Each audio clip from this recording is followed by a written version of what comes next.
여러분, 요즘 시장에서 말입니다. 참 기이한 일, 특히 부동산 시장에서 기이한 일이 많이 벌어지는데 여러분 이거 한번 보세요. 집주인은 30억에 팔겠다고 집을 내놨는데 사겠다는 사람은요 25억 원 이야기합니다. 이러니 거래가 제대로 이루어질 리가 있겠습니까? 거래가 안 이루어지지. 그것도 말입니다. 보시다시피 서울 강남구 개포동의 한 중개사의 이야기예요. 5억 깎아달라는 이야기잖아요. 야, 여러분 이거 있잖아요. 진짜 말하기 어려운 겁니다.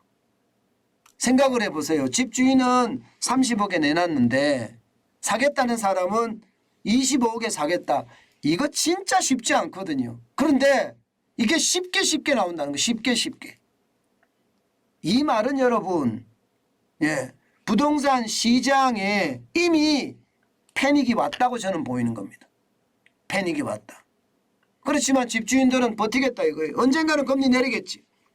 언젠가는 금리 내리니까 버티겠다 이런 생각이에요. 그런데 얼마나 버틸 수 있을까요? 쉽지 않아 보입니다. 쉽지 않아 보여요. 지금 부동산 시장에 이런 일이 발생된다는 자체가 이미 시장에 어떤 혼란이 왔다. 저는 그렇게 읽거든요. 실제로도 말입니다. 팔 사람과 살 사람들의 갭이 어마어마하니까 안 팔려요. 거래 자체가 안 돼요. 실제로도 보세요. 8월에 거래 건수 보세요. 907건입니다. 907건.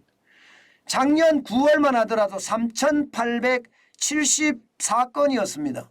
그러면 적어도 말입니다. 지금 4배 이하로 떨어진 건가요? 4분의 1 토막이 났다는 이야기인가요?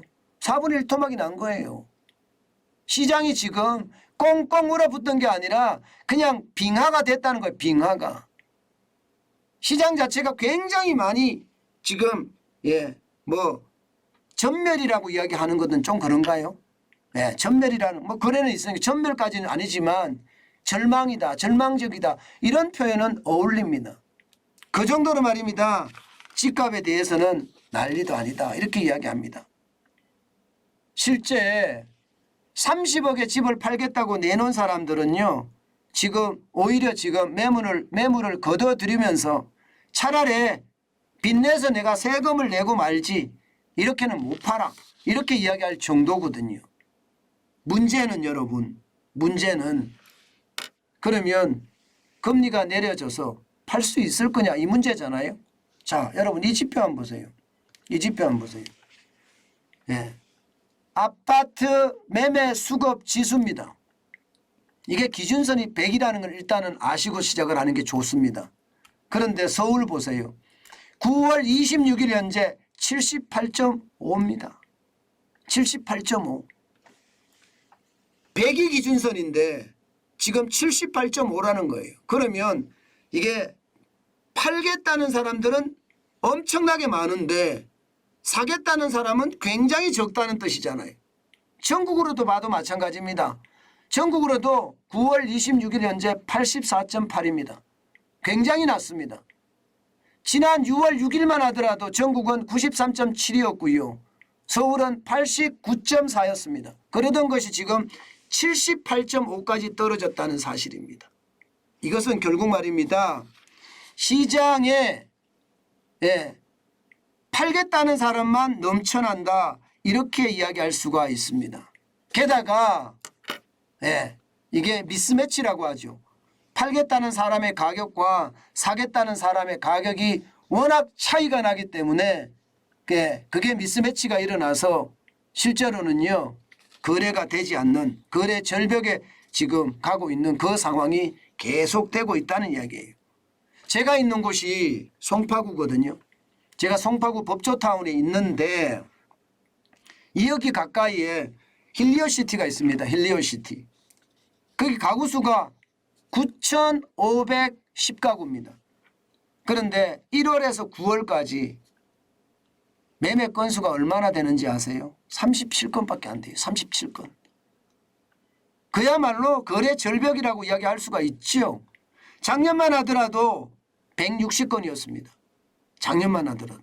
결국 4분의 1 토막이 난 거예요. 4분의 1 토막. 서초구 반포동에 있는 반포자이 여기도 마찬가지입니다. 3,410가구 규모인데 예, 매매 건수가 15건이에요. 15건. 작년에는 61건이었어요. 이것도 4분의 1 토막이죠. 4분의 1 토막이 났다는 이야기가 되는 겁니다. 그러다 보니까 지금 미분양은 계속 늘어갑니다. 미분양은 지난달 말 기준으로 32,722가구로 늘었고요. 전월 보다가 1,438가구가 늘어났습니다. 이것은 결국 말입니다. 시장 분위기가 지금 굉장히 달라졌다는 이야기예요. 저는 이것을 보면서요. 예, 많은 사람들이 위기라는 것을 제대로 인식하지 못하고 있는 것 아닌가. 집을 가진 사람도 버티면 되겠다 그런 생각을 하는 거고요. 집을 사는 사람도 떨어질 건데 뭐 더 기다리지 뭐 이렇게 생각하는 것. 그러니까 시장 전체가 완전히 매몰되는 예, 그런 사태가 벌어진 것 아닌가 그런 생각을 참 많이 해봅니다. 여러분 예, 30억에 내놓은 것을 25억에 사겠다고 이야기하는 것조차 기이한 현상이기도 해요. 저는 이 상황이 계속되잖아요. 그러면 우리 경제에까지도 큰 타격이 될 겁니다. 거래가 일어나지 않으니까 전방산업이든 후방산업이든 다 어려워지거든요. 특히 전방산업에 있는 예, 중소건설사들 프로젝트 파이낸싱을 많이 해서 사실 예, 많이 짓고 있거든요. 이거 한꺼번에 무너지면 충격이 될 수 있는 것 아마 여러분들 다 아실 거예요. 이제 그만큼 말입니다. 지금 경제 상황은 점점 나빠진다는 이야기가 되는 겁니다. 여러분 집은 제가 그랬잖아요. 시장만 지금 똑바로 쳐다보자. 그리고 발품을 팔아서 내가 가고 싶은 곳에 자주 가보자. 네.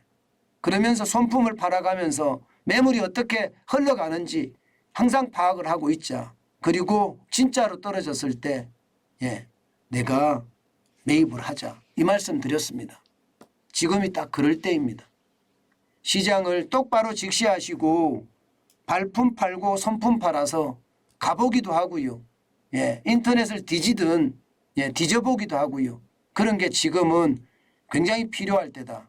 저는 다시 한번 여러분에게 말씀을 드립니다. 그만큼 말입니다.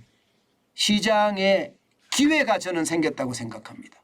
제가 현금을 쌓아놓으라는 이야기를 계속 했잖아요. 충분히 기회가 생겼을 거라고 생각해요. 그러니 여러분 시장은 예, 변화에 따라서 우리가 똑바로 직시만 하고 있다면 기회를 잡을 수 있다. 이 말씀 다시 한번 드립니다.